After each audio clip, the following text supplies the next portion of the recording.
Hey, welcome back. I know things have just been a little bit crazy, but let me explain. I was trying to make a softbox, a DIY softbox, out of a piece of dollar store foam core board, and I'm, doing pretty good with it. And as I'm going along, all of a sudden I feel this boom. Check on the kids. Did you feel that? Who was it? Just stay there. Don't get up. My first instinct was, oh, my kids. Crap, somebody fell. My kids were sitting watching a movie downstairs. So I'm like, honey, can you check on the kids? Use the little camera that we have to check on them. She said, I was just looking at them. They're fine. Okay, kids are fine. That wasn't the noise. My second thought, it's a weird one, but my second thought was that a car hit the house. I know, it's a weird second thought, but it's happened before. I'll explain that later on. Okay, so that's my second thought. And then as I'm starting to go to investigate, my third thought is someone just broke into the house. Someone kicked in a door or someone's trying to break in the house. So I tell my wife, stay there, don't get up, don't rush, just take your time. I run to the front of the house, I look out the window, and I see a car. And I see a ton of people already. I'm like, what is going on? I yell at my wife, call 911.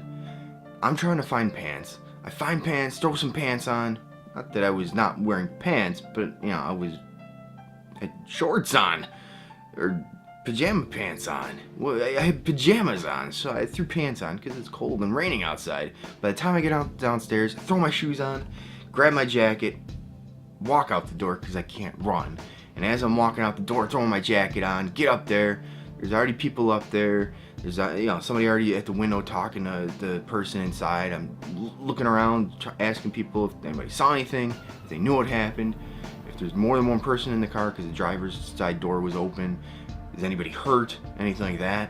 And then the person at the door kind of turns around and says, "Hi, Chris." I go, "Oh, it's my neighbor, like 2 houses down." I don't know how she got out there that fast. I guess I walk a little slow or something for her to run from 2 doors down.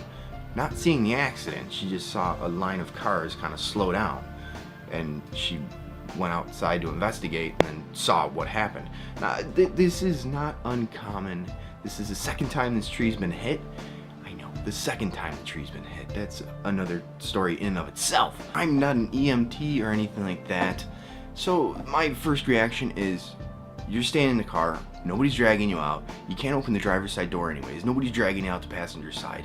You're staying where you are, don't move, assess your situation, what do you feel? I mean, his airbag went off, he was fine in that respect. I mean, it's not like he had any contusions or anything like that on his face. He was complaining about his arm a little bit. Who knows what happened there? I'll never know, it doesn't matter. He was pretty much okay from first initial glances. But you don't know because he just hit a freaking tree. I mean, you can see that his front driver's side tire, or whole wheel, and it's behind the car. This car is totaled, and it wasn't even his car. Not a good day for this person whatsoever. I mean, he was going in one direction, crossed the road, hit my mailbox, hit a tree, hit the other tree, and that's where he did the most damage. I'm never taking those trees down, put it that way. And you gotta realize that it may not always be a good thing to pull someone out of a vehicle because you don't know what kind of injuries they have, and moving them might injure them further. So let the professionals do it, you know what I mean? Time slows down, or you're just like hyper focused and all of reality escapes you, and it's just that moment. It's like slow motion. It feels like forever because you're so hyper focused on what's going on and you're taking in all this information, and it just feels like time really slows down in those situations. You got to thank these people that are, well, the firemen are volunteers, you know what I mean, and the EMTs don't get great pay, and they're the first responders. They're the ones that are potentially gonna save your life and give you just a little bit more time to get to the hospital. So you know what I mean? And the police coming out too. It's like, you don't thank these people enough until something happens. Then you thank them. Oh, but you can see this person's car. It is just totally totaled. I mean, what are they gonna do with this thing? The front end is trash on the driver's side for sure. Ah, man, it's a bad day. And the tree that he hit is actually hollow on the inside. And like I said, that's the second time that tree's been hit. It was hit the opposite direction, just head on, straight into it. But I'm never taking those trees down. If for some reason the town makes me take them down, I'm gonna beg and plead that they leave them at least 10 feet high, so I have like a barrier in front of my house, and then I'm gonna plant some more trees so I have more of a barrier. Because man, I swear I need it. And don't forget, I said a car hit my house the other time, and when I say that, it's not like they hit the front of my house, they hit the back of my house. That was a good 40-50 yards from the street. So like I said, that's a longer story to explain. Anything like this ever happened to you?